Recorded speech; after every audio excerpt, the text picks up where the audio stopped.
Yeah, I could have sworn you were like a math major or something. Computer science. You feel like a math major. I'm a computer science major. No, that's completely off. And I've taken like 2 years of upper level math. Oh, that's awesome. Which ones? Linear algebra, differential equations, multivariable calculus. That's not bad. For me, that was Calc 3. Differential equations was sort of Calc 4. It's like 3.5. And then linear algebra was 2 What map is this? It's Odyssey. Yeah, but what map is this? Oh, it's that map. Okay, I remember. I played Oh, I should have said that map. God damn it. Okay, so the way I remember this map is I played Drew. We were playing an in-house best of 3. Drewby. And I went CC first, and he was a bad person and one base all in me for like 20 minutes. All right. Did he beat you? Eventually, because he's a bad person. Because he got his like siege tank count up and stuff like that. Don't worry about it. So sorry. in the left-hand side of this map, the red Terran, it is TSL Polt. In the right side. You know, why is it like right-hand side? Why is it always like that? Why do we always... I know, yeah, I get it. It's right hand, but why can't we just say right? Because then it would sound like you were talking about the opposite of wrong. What about left? Okay, no. If I talk about the right side, then you don't know if I'm referring to the correct side or the side that is the right-hand side. I guess. On the right-hand side of the map, See, you wanted to say the right blue side. Right Zerg, he is Complexity's Catz. okay, what about left, though? You just said left hand. You can say left side. But you said left hand There's side. no ambiguity between left and right and guess. wrong. The difference with left is that we like symmetry. So when you say right hand, we also want to say left hand. Guess so, man. That sounds like... Trust me on this. I'm a professional. All right, so we have a supply depot coming down in a really weird place. What? Oh, yeah, that is a little strange. Yeah, no, that's... Oh, no. That's not strange. Because what he's going to do is block with the reactor. Yeah. Yep. I don't like that, actually. Yeah, because this does delay his wall quite a bit. And so if Catz scouts, he can see... pretty much whatever's going on, but Catz is not scouting. He's actually just going to take the watchtower. Oh, wait, no, just kidding. Catz scouted. He saw the gas. Yep. He got out. So Catz knows pretty much what's going on. I don't... And he's got a drone on the SCV. He's not going to let that bunker go down again, but Polt looks like he's actually going to try and do the exact same thing. The Marine is coming to pressure. The bunker does begin building. This time he allocates a drone to just killing that SCV, or at least he should. Ah! Yeah. No, he'll get the SCV this time. He's not... Oh, Catz won't let that happen again, but there are... Why is Catz... I feel like Katz's Zerglings are really delayed. He does... One hit on that SCV. This is really... he does lose quite a number of drones there, but the Marines are going to go down. The bunker is not going to finish. The SCV does die. So I would say... Let's see. What did Catz lose? Catz lost 2 workers. Polt lost 1 worker. And Polt did lose 2 Marines. I would actually say that I prefer Katz's position, and the big reason is when you lose that those first 2 Marines, as a Zerg, I would take my Overlord and I would scout Terran's base. Yeah, because it is a free scout. Almost 100%. Even if he starts building Marines after that reactor, he might have at most 1. Maybe 2. And most Terrans are getting this tech lab. They're getting something else. They're not going to start building Marines right away. Scout the Overlord through. You get to see whatever you want. All right, for now, there is a command center that is put down for Polt, so he's going for a reactor heli and expand. I was going to say that I'm not a huge fan of the reactor because also mutas normally take that out whenever I'm playing my games. It's just like another area that you have to defend. It's a very vulnerable spot. Exactly. Right at the edge. But it is by the ramp. There should be... You could put a bunker there and you wouldn't have to deal with it too bad. Some maps, it's definitely worse than others, like on Metalopolis. Yes. You can have that in a very difficult to defend place. So the command center does finish for Polt. He is staying on just 2 production buildings, 1 gas. So it's very hard to see what Polt's plan is at this point. He is using the Hellions to pressure. Catz has 3 queens going to layer tech right now. And these 3 queens are going to give Catz a lot of larva and a lot of creep spread.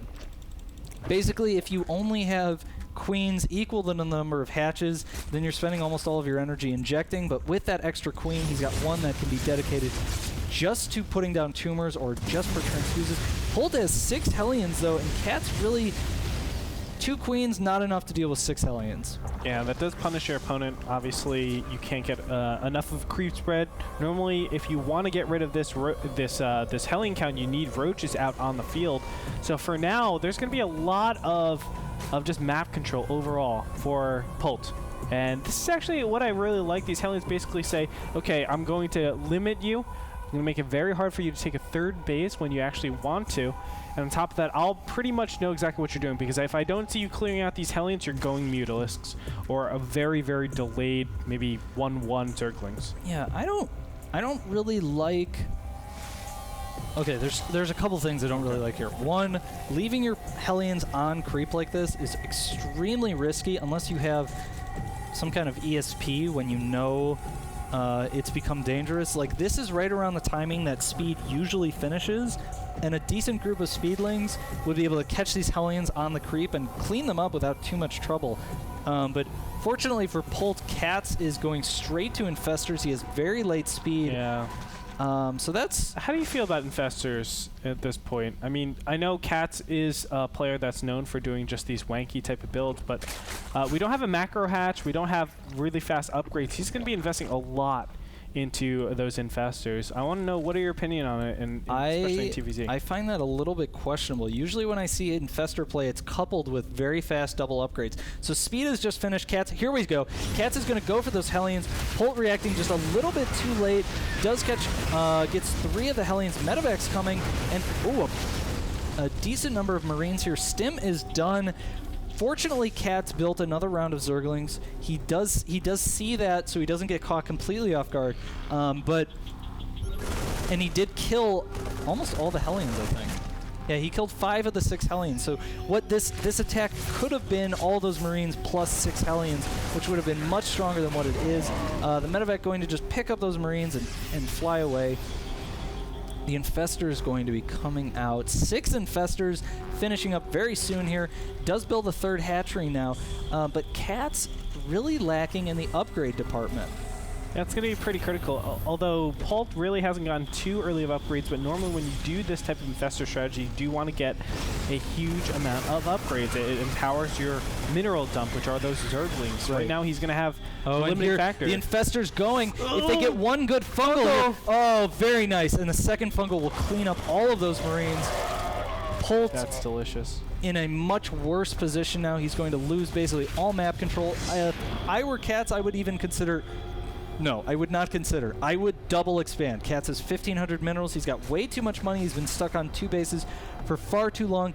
Take 2 expansions, maybe make one of them hidden, but get your economy going. Get things rolling. Catz has been on his back foot for far too long in this game, and I really want to see him get out on the map and figure out what's going on. Do some pressure. He doesn't know if Polt has taken his 3rd. He doesn't really know. Oh, burrowed Infestors. Does he actually see it? He can see it. Yep, you can see burrow, but it is very difficult. You have to be paying very good attention. Wait, Polt's walled in. Yep. The Infestors can't get through. No. Eventually, Polt's going to lower down those depots, though, and the Infestors will be able to get through. One thing that's really nice here, go to Catz's vision. Yep. He does see the 3rd command center, so Catz has a lot more information. Catz has double expanded. He's starting 1/1 upgrades on melee and carapace. So basically, Catz's strategy is to get Infestors as quickly as possible at the expense of everything. And then once he's gotten those Infestors, he takes map control. He gets his upgrades. He does all the things that he needs in order to play this mid-game. And he is... The moment those depots go down, bad things are going to happen to Polt. Oh, yes. A ton of infested Terrans. Obviously, it doesn't really... Oh, there it is. Does Catz actually realize this? He'll realize it soon. He actually... If he was... Okay, now he might realize it because those units had to have come from somewhere. But no, he still does not notice that the depots are down. Or maybe he's just... There he is. Oh, there it's going. Okay. The Infestor's going to go into the main. And Polt... Uh-oh, there's a turret right there. Oh, yeah. Polt's already built turrets. Very standard move, just in case of mutas. But Catz is going to spread out his infestors. It looks like he's going to do 1 at the natural, 2 in the main. I like that. It's kind of making it so that, you know, it's very, very easy to get all caught up in the main and defending that, and all of a sudden your natural's exposed with a lot less. Right. And I would love him to actually snipe down the engineering bay as soon as the SCVs run out of here, but he actually isn't doing anything just yet. He's waiting. He's doing triple. Waiting, yep. He's going to do triple. The point is to create maximum amount of chaos in Polt's position right now. He's actually going to send a second one down to the natural, and here we go. I would expect in just a moment here, he's going to be... Uh-oh, turret sees it. There's those Infestor Terran that get pop out. Yep. There's the Infestor Terran in the main. Oh, he's doing a combination. He's not doing simultaneous. He's doing combinations. Yeah, so maybe he's going to wait until the main, until Polt reacts to the main, and now he's going to do... Oh, fungal. The natural. Okay, so he fungals in the natural. Wow. Burrows again, throws down 4 Infested Terran, and now at the third... Holy crap. In the third, he's going to actually surround the PF with Infested Terran. This is absolutely insane, and the Infested Terrans might be enough actually to take down this one planetary fortress. No, he needs to.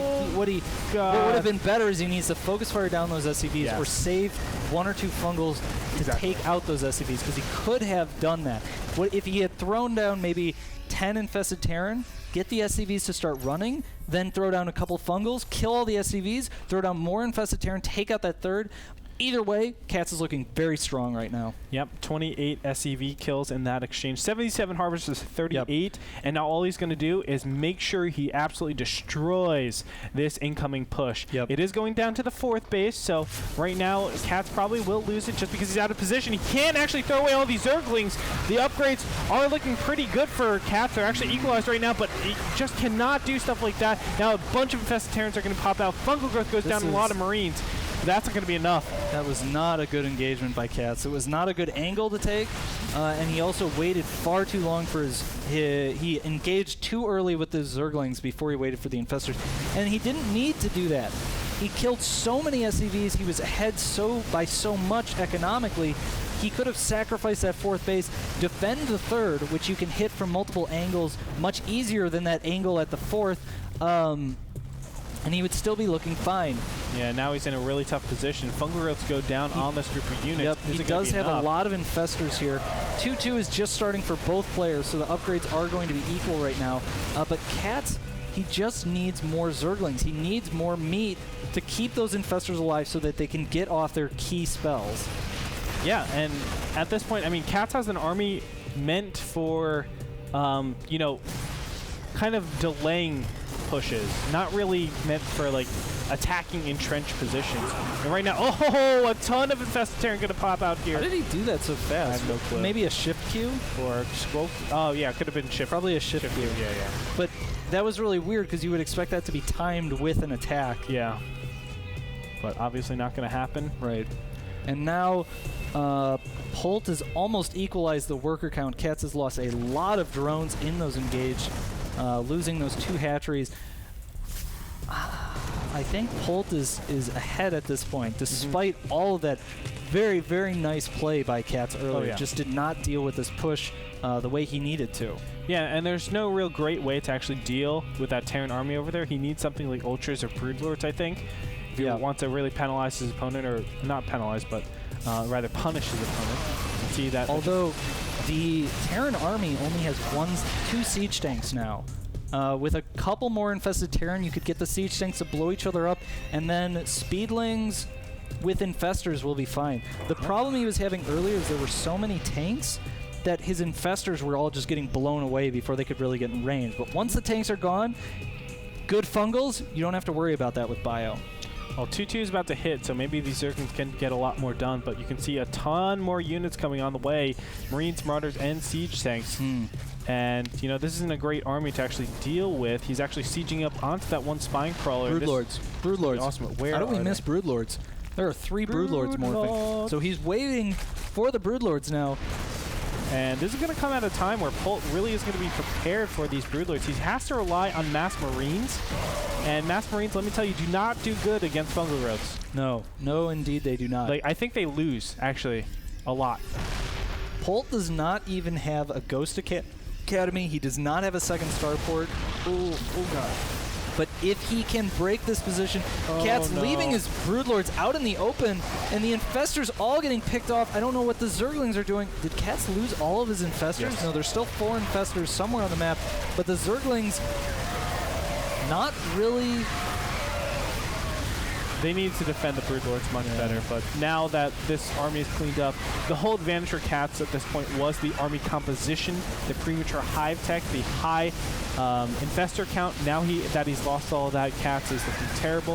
Obviously, he does have his third up right now, but it just does not matter. Pushing into the natural, this is going to be it. Unfortunately, this is going to end Catz's career in the NASL Season 3 because I don't see a foreseeable way for him to come back. There it is, GG. So Polt qualifies for NASL Season 3. Awesome. Well, I'm sorry about your teammate. Yeah. Well, Sorry. Polt's a very good player. Yeah, he is. And you know what they say, when in Rome. Catz was doing quite well as well. I would say, I don't know. I don't know what happened, but I think Catz definitely had that game from the beginning. He had some very good Infestor play, some really good damage to the economy, but was not able to fend off that bio tank push that Polt did, which was very strong. But that being said, congratulations to Polt, and we're actually going to be moving on, ladies and gentlemen. So we have 2 more matches for you, 2 more best of 3s. It's going to be Sleep versus Puzzle coming up next. That's going to be an awesome match. Of course, nice. Korean will advance out of that. And it looks like 2 Koreans have advanced so far. They're 2 for 2. Koreans are 2 for 2 right now. There are 5 chances for foreigners to actually make it. 5 chances. So we'll see. Well, is it 5? Yeah, 5 chances for a foreigner to make it against a Korean, over a Korean. So we'll definitely keep an eye on that. But this is going to be definitely a Korean that's going to come out of this. Puzzle versus Sleep. Don't go anywhere, ladies and gentlemen.